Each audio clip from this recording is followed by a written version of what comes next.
प्रिय भक्तों, राधा रानी के चरण चैनल में आप सभी का स्वागत है। भक्तों, आज हम जानेंगे सेवा भाव क्या है।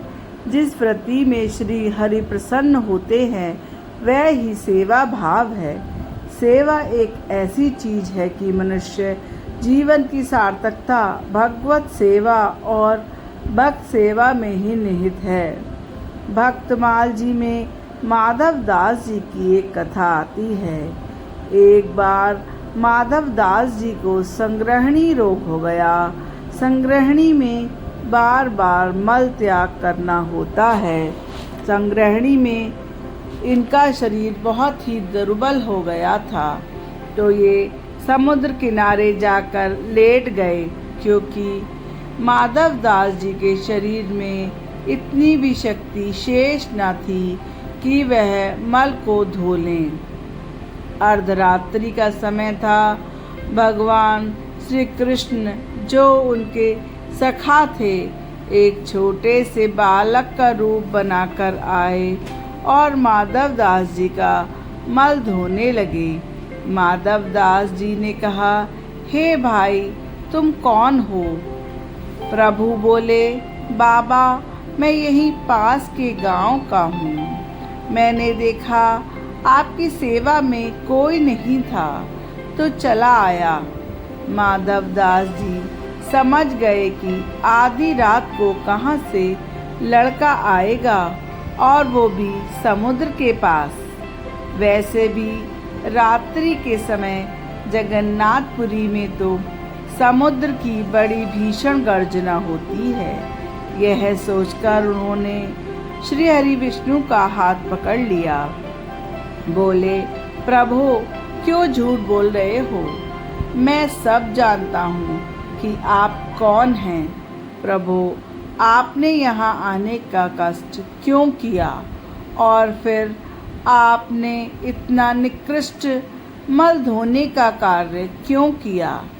आप वहीं से बैठे बैठे मेरी बीमारी को दूर कर देते।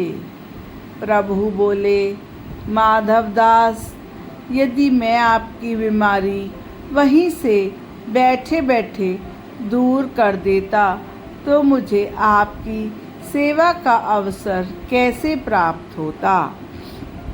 स्वयं भगवान ने सेवा करके यह दर्शाया है कि सेवा केवल एक साधन ही नहीं, अपितु वो एक मानसिक पापों व तापों को धोने वाली गंगा है। भगीरथी गंगा तो केवल शारीरिक पाप नष्ट करती है, परंतु सेवा गंगा शारीरिक पापों के अतिरिक्त मानसिक पापों का भी शमन करती है।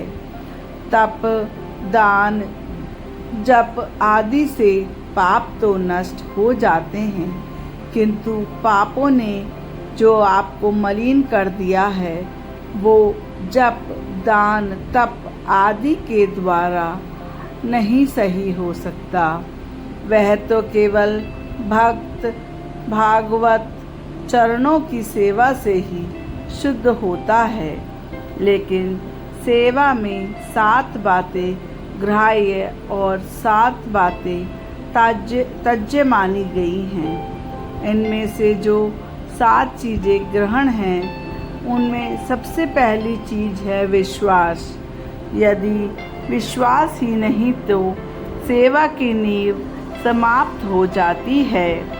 दूसरा, अंतःकरण की पवित्रता। सेवा के लिए दूसरी आवश्यक वस्तु है आत्मशौच। कामना रहित मन, अंतःकरण शुद्ध होता है। तीसरी वस्तु गौरव। छोटी छोटी सेवा में भी गौरव की जय। सेवा को छोटी समझकर हिचकिचाना नहीं चाहिए, बल्कि स्वयं को गौरवान्वित महसूस करना चाहिए। चौथी वस्तु है संयम, अर्थात इंद्रियों का दमन। अपने इंद्रियों पर संयम रखना चाहिए। शुषुप्षा, सदा सेवा की इच्छा बनी रहे। सौहार्द, प्रेम पूर्वक सेवा की जाए उसको स्वहार्थ कहते हैं। 7वां और अंतिम मधुर भाष्य। अब हम जानेंगे कि हमें 7 चीज़ें कौन सी छोड़ देनी चाहिए। काम, सेवा में स्वार्थ संबंधी कोई कामना नहीं दिखाई देनी चाहिए। दंभ, दिखावा नहीं होना चाहिए। तीसरी वस्तु द्वेष। द्वेष हमारे जीवन में ना हो।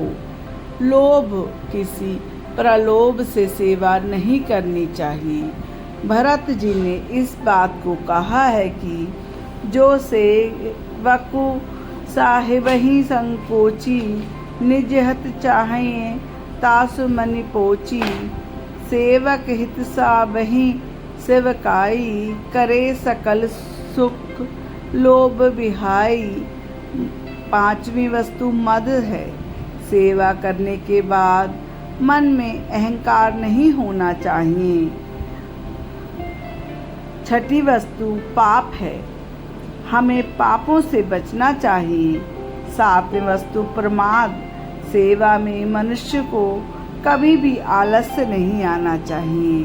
भक्तों को जितना लाभ सेवा से होता है उतना या उनसे अधिक लाभ किसी और साधन से नहीं होता है। अन्य साधन तो अहम को जागृत करने वाले होते हैं और सेवा में अहम नष्ट हो जाता है। बिना सेवा किए गए अहम नष्ट नहीं होता और न हृदय शुद्ध हो पाता है। सेवक कोई भी बनना नहीं चाहता, लेकिन भगवान की विशेष कृपा जिस पर होती है वह ही सेवा करता है।